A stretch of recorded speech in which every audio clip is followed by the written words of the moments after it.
السلام علیکم ناظرین، پروگرام ویژن پر راجہ عاطف ذوالفقار کے ساتھ آپ کی خدمت میں حاضر ہوں۔ لیں جی، فیض حمید، ملک ریاض اور ثاقب نثار تینوں کے خلاف بیک وقت کارروائیوں کا آغاز ہو گیا ہے۔ اور یہ مسلم لیگ نون والے اتنے خوش کیوں ہیں؟ ان کے کانوں کی طرف سے مسکراہٹیں کیوں نکل رہی ہیں؟ یہ کچھ خفیہ معلومات بھی آپ کے سامنے ہم آج لیک کریں گے، اور کچھ خفیہ معلومات اس بند کمرہ اجلاس سے جو پاکستان پیپلز پارٹی کا ہوا، اور آصف علی زرداری نے اپنے رہنماؤں کو اس میں کیا ٹاسک دیا، یہ بھی آپ کے ساتھ شیئر کریں گے۔ مگر اس سے پہلے کہ اپنے پروگرام کو آگے بڑھائیں، آپ سے گزارش ہے کہ اگر ابھی تک آپ نے ہمارا چینل سبسکرائب نہیں کیا تو پلیز کر لیجئے، ساتھ ہی بیل آئیکن بھی دبا دیجئے تاکہ جو ہی ہمارا کوئی نیا پروگرام اپلوڈ ہوتا ہے تو اس کا نوٹیفیکیشن فوری طور پر آپ کو موصول ہو سکے۔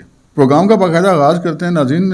کچھ ہی دن پہلے کی بات ہے، مطلب جو گزشتہ 2 3 4 5 سال ہوں، وہ کوئی اتنا لمبا ماضی تو ہوتا نہیں ہے، وہ ماضی قریب کو تو آپ یہ سمجھ لیں کہ بس کل ہی کی بات ہوتی ہے۔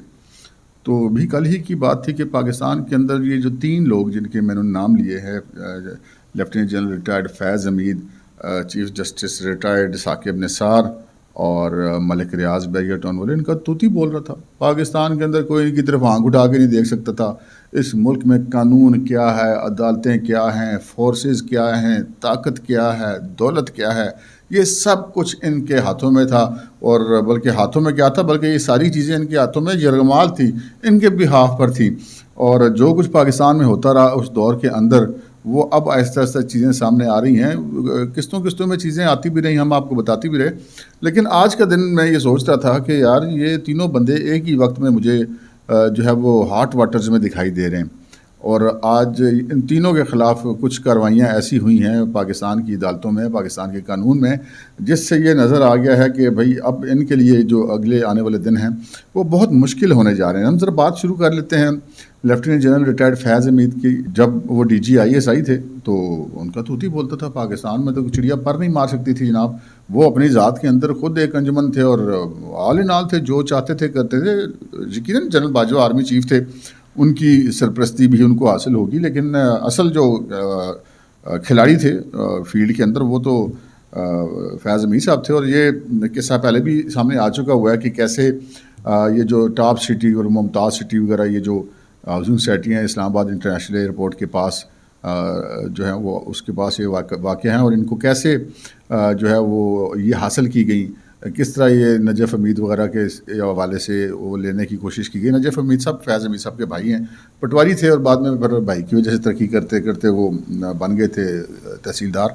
تو بہرحال یہ معاملہ پہلے تھا، اور آج ایک پٹیشن فائل ہوئی، اس کی سماعت تھی سپریم کورٹ آف پاکستان میں۔ چیف جسٹس قاضی فائز نے اس کو سنا، ان کے ساتھ جو غالباً جسٹس ستر منلا تھے، اور وہاں پر جو ہے وہ معیز احمد خان جو مبینہ طور پہ اس جو ٹاپ سٹی ہے اس ہاؤسنگ سٹی کے سی او ہیں، انہوں نے ایک فائل کی تھی۔ اس پہ وہ ان کے وکیل نے وہاں بتایا کہ جناب اس طرح 2017 میں جو ہے وہ ایک ریڈ کیا گیا ان کے گھر میں، اور اس سے پہلے وہ غلط جگہ پر ریڈ ہو گیا تھا، وہ ابصار عالم نے سٹوری دی ہوئی ہے، لیکن جو اصلی ریڈ ہوا اور وہاں پر رینجرز بھی ساتھ تھی، سی ٹی ڈی ساتھ تھی، پولیس تھی، اور ان کو اٹھا کے لے جایا گیا اور کافی جو ہے وہ منتقل کر دی گئی اسلام آباد کے ایک خفیہ مقام پر، اور کافی زیادہ ان کے اوپر دباؤ ڈالنے کے بعد، ان کی خاطر توازن مبینہ طور پہ کرنے کے بعد، ان کو کہا گیا، ان کے سامنے پیپر رکھا گیا کنور معیز احمد خان کے بقول ان کے سامنے، جس پہ یہ تھا کہ وہ اپنی آدھی ہاؤسنگ سوسائٹی جو ہے وہ نام کر رہے ہیں نجف حمید کے،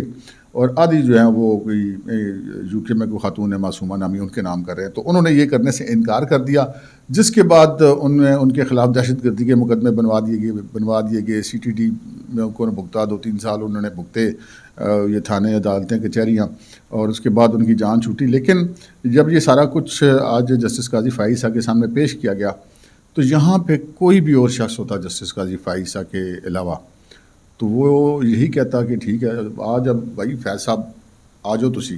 اب جنرل فیض نے اپنے اس دور میں جسٹس قاضی فائز صاحب کے خلاف کیا کچھ نہیں کیا، اور دھرنا کرایا جب انہوں نے اس پہ رپورٹ لکھ دی ایک بطور جج کہ بھائی یہ غلط کام کیا ہے ان لوگوں نے، ان کے خلاف کارروائی کی جائے، تو ان کے خلاف تو نہیں، لیکن جسٹس قاضی فائز صاحب کے خلاف کون سی کارروائی ہے جو نہیں کی گئی۔ ریفرنس بنوایا گیا، اس ریفرنس کو انہوں نے بھگتا بھی، انہوں نے اور ان کی اہلیہ نے اپنے اگلے پچھلوں کی جائیدادیں کھنگال کے ہر چیز بھگتی، لیکن سرخرو ہو گیا، اور آج وہی صاحب چیف جسٹس ہیں۔ تو اگر کوئی بھی اور چیف جسٹس ہوتا اور اس طرح فیض کے خلاف اتنا بڑا ایک مدعی، جو مدعی تو ملتا ہی نہیں ہوتا اصلی والا، تو یہ اصلی والا مدعی مل گیا، تو وہ تو ادھر ہی عدالت کے کہتے ہیں جناب بلاؤ جی فیض نو، لیکن جسٹس قاضی فائز نے ایسا نہیں کیا۔ کیونکہ یہ میں آپ سے اکثر اپنے پروگرامز میں یہ عرض کرتا رہتا ہوں کہ جسٹس قاضی فائزہ آئین اور قانون کا بندہ ہے، اپنی ذات کو وہ سامنے نہیں رکھتا، ابھی تک کا ریکارڈ تو کم از کم یہی ہے. تو انہوں نے بجائے اس کے کہ خود اس معاملے کو ٹیک اپ کر کے اور اس کے بعد کارروائی کا حکم جاری کرتے، فیض صاحب کو طلب کرتے، انہوں نے ایسا نہیں کیا. انہوں نے کہا کہ جی اس کے لیے جو انہوں نے وکلاء سے ڈسکس کیا، بحث ہوئی، انہوں نے کہا کہ جی اس کارروائی کے لیے پراپر فورم جو ہے وہ وزارت دفاع اور وزارت داخلہ ہیں، آپ پہلے متعلقہ فورمز میں جائیں، وہاں پر کارروائی کے لیے درخواست دیں. اور وہ تو وزارت دفاع تو کچھ بھی کر سکتی ہے، وہ تو ریٹائر بندے کو بھی کورٹ مارشل کر سکتی ہے.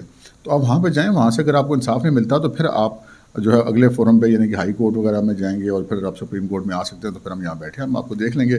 لیکن جب یہ سپریم کورٹ آف پاکستان نے یہ میٹر ریفر کر دیا وزارت دفاع کو، تو یقیناً وزارت دفاع اس پہ کارروائی کرے گی. اور ویسے بھی کوئی فیض حمید صاحب کے دن کوئی اچھے نہیں چل رہے، اور کچھ ایسے بھی ہیں خبریں کہ اب تو شاید ان کے جنرل باجوہ صاحب کے ساتھ بھی وہ پہلے مراسم نہیں رہے، اور وہ بھی اب شاید ان کا سرپرستی یا ساتھ نہیں دیں گے. یہ ایک تخمینہ ہے، تجزیہ ہے. اور اچھا، ایک تو فیض صاحب تو اس معاملے میں آ رہے ہیں. اچھا، اب ثاقب نثار صاحب والا کیا معاملہ ہوا؟ اسی کیس کے اندر جب یہ پوچھا گیا کہ جی یہ جب یہ معاملہ ہوا سارا، اور اس وقت آپ سپریم کورٹ میں آئے، تو کیا ہوا تھا؟ انہوں نے کہا جی اس وقت ہم سپریم کورٹ میں آئے تھے اور ہم نے پٹیشن فائل کی تھی، اور جو چیف جسٹس تھے ثاقب نثار صاحب نے نومبر 2018 میں 2 اپنے چیمبر میں سماعتیں کی اور اس کا فیصلہ کر دیا. فیصلہ انہوں نے جو کچھ بھی کیا، لیکن چیف جسٹس صاحب نے پوچھا، قاضی فائزہ صاحب نے، کہ کیا اکیلا، اچھا یہ میں آپ کو بتا دوں کہ سپریم کورٹ میں سنگل بینچ نہیں ہوتا. وہاں پہ جو منیمم ہوتا ہے، کوئی بھی کورٹ لگتی ہے اس میں کم از کم 2 ججز ضرور ہوتے ہیں، 2 3 4 5 6 یا فل کورٹ جتنے بھی ہوں. لیکن سنگل بینچ والا معاملہ نہیں ہوتا جس طرح ہائی کورٹس میں ہوتا ہے. تو سنگل بینچ تو وہ لگ ہی نہیں سکتا. اور وہ چیمبر میں سماعت ہوئی تو انہوں نے کہا جی کس نے کی تھی؟ انہوں نے کہا جی ثاقب نثار صاحب نے کی تھی، اور وہاں سے انہوں نے حکم جاری فرمائے تھے. تو انہوں نے کہا اچھا اس کو بھی دیکھتے ہیں. اب ثاقب نثار صاحب کے خلاف بھی گواہ آ گیا. ثاقب نثار صاحب کے خلاف اسی کیس کے اندر، یہ جو ٹاپ سٹی والا کیس ہے، ایک اور جو ہے وہ گواہ بھی سامنے آیا ہے. اور وہ گواہ سامنے آیا ہے متی اللہ جان صاحب، جو ٹی وی پروگرام کو ہوسٹ کرتے ہیں، اس کے اندر وہ خاتون ہیں. اور انہوں نے بتایا ہے کہ جی ثاقب نثار صاحب نے یہ سارا معاملہ جو ہے مبینہ طور پہ ان خاتون کے مطابق 21 کروڑ روپے لے کر یہ معاملہ جو یہ سارا طے کروایا تھا. تو یہاں سے آپ اندازہ کر لیں کہ یار مطلب کس لیول پہ بیٹھا ہوا شخص، اللہ تعالیٰ نے اس کو پورے پاکستان کی تمام عدالتی نظام کے سر پہ بٹھایا ہوا تھا، چیف جسٹس آف پاکستان. سوچ ہی کر سکتے ہیں اور کیا کر سکتے ہیں. خیر، اچھا، پھر آج اسی عدالت کے سامنے ملک ریاض کا کیس تھا، بیری ٹاؤن کراچی والا. وہاں پہ جو کچھ ہوا تو وہ ملک ریاض صاحب کی تو موجیں لگی تھی اس ملک میں. کوئی عدالت میں اگر چلا بھی جائے تو وہ عدالتیں تو ان کے لیے سہولت کاری کیا کرتی تھیں. اور ملک ریاض نے تو کبھی سوچا ہی تھا کہ پاکستان کو قانون جو ہے ان کی طرف آنکھ اٹھا کے بھی دے سکتا ہے. جب اب یہ جو تھا نا بیری ٹاؤن کراچی کے، اگر بندہ یہ کہہ کہ جی انہوں نے پیسے دینے ہیں، وہ دینا چاہتے ہیں تو نہیں دے پا رہے، یا وہ کوئی اس میں قانونی مسئلہ کوئی چکر نہیں ہے جی. صرف شروع میں اس چیز کا اندازہ تھا، پتہ ہوتا ہے کہ جی کیس چلا جائے گا کورٹ میں، کورٹ پہ جا کے اس کو ڈمپ کروا دینا. یہ ایک شروع سے پلاننگ ہوتی ہے ساری. اب وہ جو معاملہ ہے بیری ٹاؤن کراچی والا، وہ جو برطانیہ والے 190 ملین پاؤنڈ ہے، وہ بھی اسی چکر میں ایڈجسٹ ہوئے تھے. بقایا پیسے انہوں نے دیے نہیں جو انہوں نے قسطوں میں دینے تھے. تو اب وہ کیس لگا ہوا تھا آج سپریم کورٹ آف پاکستان میں. تو وہاں پہ بیری ٹاؤن کے وکیل تھے سلمان بٹ صاحب. وہاں پہ جو ڈائلاگس ہوئے ذرا جج صاحبان کے اور وکیل صاحب کے، تو وہ آپ سنیں گے تو آپ حیران رہ جائیں گے. وہاں پہ انہوں نے سلمان بٹ صاحب نے کہا کہ جناب، سلمان بٹ صاحب کو چیف جسٹس صاحب نے کہا کہ کیا آپ یہ چاہتے ہیں کہ بیری ٹاؤن کراچی کا پروجیکٹ ختم ہو جائے؟ 2019 کا عدالت کا فیصلہ آپ آج بھی مطلب پیمنٹ نہیں آپ نے جمع کرائی، اور آپ آج کا بیری ٹاؤن کا نقشہ لے کر عدالت میں آ گئے ہیں. اور اس وقت جو بھی معاہدہ تھا آپ کا، آپ کے اوپر کسی نے بندوق تو نہیں رکھی ہوئی تھی کہ آپ اس کو تسلیم کریں. تو اب پیسے آپ نہیں جمع کروا رہے. 2019 سے آپ نے وہ کتنے ارب روپے کی قسطیں جمع کرانی تھی، بس ایک ہی کرائی، اس کے بعد کروائی نہیں. تو انہوں نے کہا کہ جناب یہ جو آپ کر رہے ہیں، یہ چیف جسٹس صاحب نے کہا وکیل صاحب کو کہ جو آپ کر رہے ہیں یہ بالی ووڈ یا لالی ووڈ میں تو چل سکتا ہے، لیکن یہ سپریم کورٹ آف پاکستان میں نہیں چلے گا. اور انہوں نے کہا کہ اچھا آپ یہ بڑا اچھا ہے کہ معاہدے کے تحت پیسے نہیں دینے تو بہانے بناؤ. آپ یہ بتائیں، انہوں نے بڑا کلیئر کٹ سوال پوچھا چیف جسٹس صاحب نے بیری ٹاؤن کے وکیل سے کہ جی آپ یہ بتائیں کہ آپ نے اس فیصلے کے تحت پیمنٹ کرنی ہے یا نہیں کرنی، ہاں یا نہ، ہمیں صاف بتا دیں. اس پر جو ہے وہ سلمان بٹ صاحب نے کہا کہ جی اگر زمین کی قیمت کا تخمینہ دوبارہ سے لگ جائے تو ادائیگی کرنے کو تیار ہوں. تو چیف جسٹس نے کہا کہ اس کا مطلب ہے کہ آپ نے پچھلے فیصلے پر عمل نہیں کرنا ہے، اور عمل نہ کرنے کے خطرناک نتائج ہوں گے. اور عمل نہ ہونے کے بعد وجہ سے پھر نیب جو ہے وہ بیریئر ٹاؤن کراچی کے خلاف کارروائی کرے گا. اور پھر چیف جسٹس نے کہا جی آپ ذرا وہ معاہدہ تو دکھائیں جو آپ نے کیا تھا سندھ گورنمنٹ سے یا جو جس بھی ادارے کے ساتھ کیا تھا بیریئر ٹاؤن کے حوالے سے. تو وکیل صاحب نے کہا جی وہ معاہدہ شاید تو کوئی نہیں, وہی سپریم کورٹ کا فیصلہ ہی معاہدہ ہے. یعنی کہ آپ حیران ہو گئے سن کے, وہ سپریم کورٹ کا فیصلہ معاہدہ, وہ معاہدہ کہاں بھائی, فیصلہ تو فیصلہ ہوتا ہے, وہ معاہدہ تو نہیں ہوتا. بہرحال ان کے وکیل صاحب نے کہا جی وہ فیصلہ ہی معاہدہ ہے. تو پھر جسٹس ستر من اللہ نے کہا کہ جی آج میں نے یہاں سے 2 چیزیں سیکھی ہیں, اور تنزیہ انہوں نے بات ریمارکس دیے. انہوں نے کہا کہ ایک تو سپریم کورٹ کا فیصلہ نظر انداز کیا جا سکتا ہے, 2019 میں کہا کہ ہم پیسے دیں گے, نہیں دے رہے آج تک, تو اس کا مطلب ڈیم کیئر کوئی مسئلہ ہی نہیں ہے. ان کا کہ ایک تو میں نے یہ چیز سیکھی ہے کہ سپریم کورٹ کا فیصلہ نظر انداز ہو سکتا ہے, اور دوسری چیز میں نے یہ سیکھی ہے کہ جو سپریم کورٹ کا فیصلہ ہوتا ہے وہ وہی معاہدہ ہوتا ہے. یہ انہوں نے بیسیکلی دونوں جو فکرے کہے ریمارکس دیے یہ انہوں نے تنزیہ کیے, اور انہوں نے کہا کہ یہ بتا دیں کہ عدالت پھر کی یہ کس قانون کے تحت اس معاہدے پر عمل کرانے کے لیے بیٹھی ہے. تو جناب سلمان بٹ صاحب نے کہا جی سپریم کورٹ اپنے اصل اختیارات کے تحت یہاں پر معاہدے پر عمل درآمد کرا سکتی ہے. تو جس پر جو ہے جسٹس ستر من اللہ نے کہا کہ آپ جو ہے عدالت کے فیصلے اور دائرہ کار کو جو ہے ایزی نہ لیں, یہ اس طرح نہیں ہوگا معاملہ. اس کے بعد اس کیس کی سماعت جو ہے وہ 3 دسمبر تک ملتوی کر دی گئی ہے. ملک ریاض صاحب اس کیس میں اب آئیں گے ہی آئیں گے, اور میں نے آپ سے کچھ عرصہ پہلے کہ بلکہ شاید غالباً 2-3 ہفتے پہلے اسی چینل پر اسی پروگرام میں آپ سے عرض کی تھی کہ ملک ریاض اور بیریئر ٹاؤن کا اب زوال شروع ہو گیا. اب وہ چیزیں ملک ریاض کے جو ہاتھ میں ہوا کرتا تھا سب کچھ, وہ اس کے سامنے اس کے ہاتھوں سے نکل رہا ہے. کہاں 1000 ارب روپے اگر کوئی سمجھتا ہے کہ ملک ریاض واپس کر دے گا, تو مجھے تو کوئی ایسی امید نہیں ہے. تو پھر آگے بھی زوال ہی ہے. بہرحال بیرون ملک بیٹھے ہیں, پتہ نہیں اب آتے ہیں یا نہیں آتے, لیکن اب یہ سارا معاملہ جو بیریئر ٹاؤن جو ہے اس کے زوال کی طرف جاتا ہوا نظر آ رہا ہے. تو یہ 3 لوگ تھے جی, ملک ریاض, ثاقب نثار اور فیض حمید. آج کی 1 دن کی کارروائی میں ہمیں یہ تینوں جو ہیں وہ ہاٹ واٹرز میں نظر آ رہے ہیں. یہ تینوں جو ہیں اب بالآخر قانون کے شکنجے میں جاتے ہوئے نظر آ رہے ہیں. اگلی خبر کی طرف چلتے ہیں جناب. اگلی خبر یہ ہے کہ مسلم لیگ نون نے نواز شریف صاحب کے آنے کے بعد سے بہت زیادہ رفتار پکڑ لی ہے, اور رفتار پکڑنے کے لیے بعد پھر جو اس وقت ان کے انتخابی میدان میں جو حریف ہے وہ تو پاکستان پیپلز پارٹی ہے. اور آج ذرائع کا یہ کہنا ہے کہ جناب آصف الزرداری صاحب نے ایک بند کمرہ اجلاس کیا ہے. اس بند کمرہ اجلاس میں انہوں نے پارٹی کی جو مین لیڈرشپ تھی ان کو یہ ہدایت کی ہے کہ وہ مسلم لیگ نون کے خلاف ذرا جو ہے وہ ہاتھ سخت کر دیں, ان کے اوپر دھڑا دھڑ سیاسی فائرنگ کریں, اور مسلسل ان کے اوپر اٹیک کیے جائیں ان کے حوالے سے, نواز شریف صاحب کے حوالے سے اور مسلم لیگ نون کے حوالے سے, کیونکہ اس طرح جو ہے وہ معاملات ہاتھ سے نکلتے جا رہے ہیں. یہ رد عمل ہے اس چیز کا جو کہ کل ایم کیو ایم کا اور مسلم لیگ نون کا معاہدہ ہوا ہے اس حوالے سے. اور پھر آج جو ہے ایک ملاقات ہوئی ہے بڑی امپورٹنٹ, وہ امپورٹنٹ ملاقات تھی مسلم لیگ نون کے سندھ کے جو صدر ہیں اور سابق ڈی جی ایف آئی بشیر میمن, ان کی آج ایک ملاقات ہوئی ہے پیر پگاڑا صاحب سے, مسلم لیگ فنکشنل کے جو سربراہ ہیں. اندرون سندھ ان کے جو مریدوں کا ایک بہت بڑا نیٹ ورک ہے, ان کی سیٹیں بھی ہوتی ہیں قومی صوبائی اسمبلی کی. تو یہ ایک جو صورتحال اس طرف جاتی ہوئی نظر آ رہی ہے کہ جب سے یہ بشیر میمن صاحب ہیں وہ بڑے ایک دم مسلم لیگ نون جو ہے وہ سندھ کے اندر فعال ہوئی ہے. انہوں نے آپ دیکھیں ایم کیو ایم کا یہ ریکارڈ ہے کہ وہ الیکشن کے بعد معاہدہ کرتے ہیں جیتنے والی پارٹی سے اطاعت کرتے ہیں. کبھی ایسا نہیں ہوا کہ انہوں نے پہلے جا کے کسی سے اطاعت کر دیا. تو اس کا مطلب ہے کہ ان کو نظر آ رہا ہے کہ آگے کون آ رہا ہے, کون طاقت میں آ رہا ہے, کون حکومت میں آ رہا ہے. تو اس کو بھانپتے ہوئے انہوں نے جا کے خود ہی جا کے لاہور میں نواز شریف صاحب سے مل کے جو ان کے ساتھ اطاعت کیا. آج ویسے انہوں نے اپنے وہ بیان شان میں ہینکی پھینکی ماری ہے, لیکن وہ مطلب ہمیں جسے کہتے ہیں لوگوں کو دکھانے کے لیے, اصل میں ان کا معاہدہ ہو چکا ہوا ہے. اور یہ سارا جو کام کیا ہے یہ کیا ہے بشیر میمن صاحب نے, اور بشیر محمد صاحب ہی اب پیر صاحب پگارا سے ملے ہیں.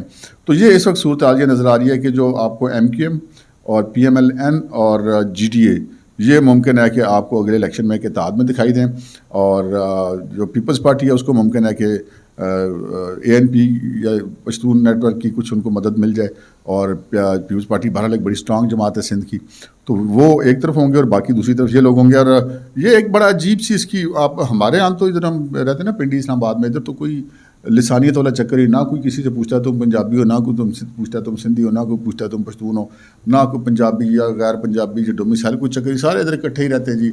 ایک گھر ہے تو اس کے ساتھ والے گھر میں سندھی رہتا ہے, اس کے ساتھ والے گھر میں پٹھان رہتا ہے, اس کے سامنے والے گھر میں مہاجر رہتا ہے. ادھر تو کوئی پوچھتا بھی نہیں کہ یار آپ ہیں کون, سارے ادھر مل جل کے رہتے ہیں. لیکن وہاں پر بھر کراچی میں یہ ہے چیز بہت زیادہ فیکٹر ہے. تو وہاں پہ جو نظر آ رہا ہے کہ اس وقت جو جے یو آئی ایف اور ایم کیو ایم کی وجہ سے مہاجر, مسلم لیگ نون کی وجہ سے پنجابی, اور جے یو آئی ایف کی وجہ سے ایک بڑا جو ہے حصہ پشتونوں کا، یہ ایک طرف ہمیں دکھائی دے رہے ہیں، دوسری طرف ہمیں پیپلز پارٹی اور ممکن ہے اس کے ساتھ ANP آ جائے، ہو سکتا ہے آگے چل کے ان کے ساتھ جماعت اسلامی اور یا کسی حد تک PTI ان کے ساتھ چلی جائے، تو یہ ایک اتحاد ہمیں دو بنتے ہوئے نظر آ رہا ہے۔ تو یہ اس کے رد عمل تھا کہ نواز شریف صاحب کی جو پیش بندی ہے سندھ کے اندر، پیش قدمی جو ہے، اس کی پیش بندی کے لیے یہ اجلاس تھا، اور اس اجلاس کے اندر اب پیپلز پارٹی نے کہا جی کہ پہ جاؤ، تو اب آپ کو آئندہ آنے والے دنوں میں جو ہے رگڑا کافی رندہ کافی تیز نظر آئے گا، آپ کو سیاسی میدان بہت زیادہ گرم ہوتا ہوا دکھائی دے گا، کیونکہ زرداری صاحب نے کہا تھا جی پارٹی نو۔